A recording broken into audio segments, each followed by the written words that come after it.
When Lumix announced the S12 just a couple of months ago, they also mentioned that there would be some new firmware updates later in the year with some nice features that we could look forward to.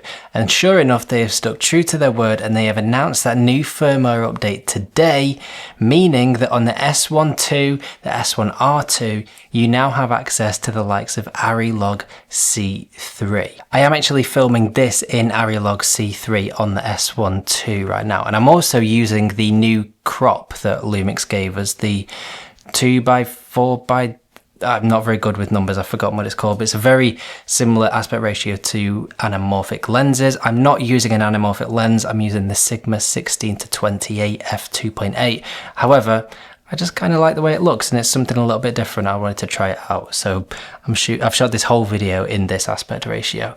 But being able to have ARRI Log on a mirrorless camera now means that you now have the ability to more easily match footage if you are using the S12 or the S1R2 on bigger film sets with the likes of ARRI cameras. You can use your Lumix S12 as a B camera and easily be able to match up the footage. But even if you're using the S12 on its own like I am right now, you have the ability to be able to gain access to ARRI's incredible color science. And a few years ago, the idea of having ARRI color science and a mirrorless camera would have sounded impossible. And yet here we are right now being able to film in ARRI Log C3 on the S12. Technology has moved on so fast over the last few years or so that there really is now no excuse to be able to go and create whatever you want. I mean, we've got access to ARRI Log colors on affordable mirrorless cameras. That's mad. I'm not going to go into detail in this video and start comparing ARRI Log to Vlog because there are people out there that will make way more detailed videos because they know far more about color science than I do. I have shot a load of stuff in ARRI Log that I will stick at the end of this video. However, a couple of things that I have noticed about ARRI Log is it seems a little bit noisier in the shadows. Now I have heard that that is a thing. I'm not entirely sure why. It's probably something to do with the gamma curve or something like that. But as soon as you start to color grade it, it looks absolutely brilliant. It's maybe a little bit softer than Vlog, and I think it's a little bit more magenta than Vlog. But again, as soon as you start to color grade, it looks incredible and it's a lot of fun to work with as well. Now alongside ARRI Log, this firmware update also brings multiple frame markers, which is really useful if you like to shoot in OpenGate because you might be wanting to crop for portrait and landscape images, maybe Instagram Reels and a YouTube video. By having multiple frame markers, it means you can frame your footage correctly for all of those and only have to shoot once when you are using OpenGate. And on the S1R2, they mentioned that we will be getting 8K and 7.2K OpenGate later in the year.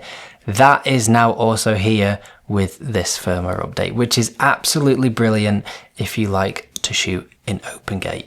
These cameras just keep getting better, and it is, is one thing that I really like about Lumix is that they are constantly bringing out new firmware updates all of the time for all of their cameras, and they will continue to do so for years to come. And it just goes to show how much they listen to the people who use their gear because they want to keep their gear up to date and not just always releasing a new camera, but they will keep older cameras and current cameras constantly updated with new firmware update, which shows how much they listen and appreciate and value the people that use their gear. So yeah, I'm going to keep this video nice and short. Let me know your thoughts in the comments down below. This is some footage that I shot in ARRI Log C3. Any vignetting that you see on the footage, by the way, is my fault. It's because of the ND filter that I was using on my camera, and I'm using this Sigma 16-28 mm f2.8. So the vignetting is from the ND filter, because I had to use step rings because I've not got one the right size. So yeah, I'll see you in the next video. Can't not be happy when you're stood by a river of dogs.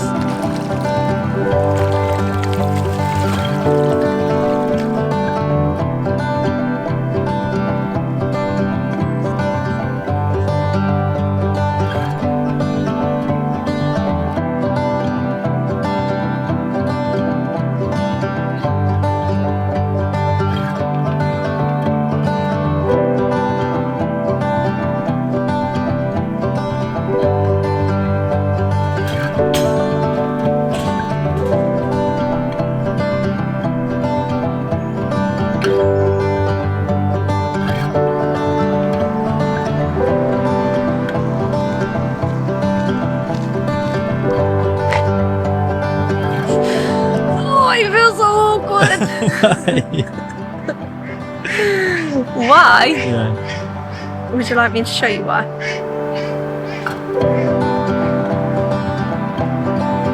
That's my current view. Fair enough.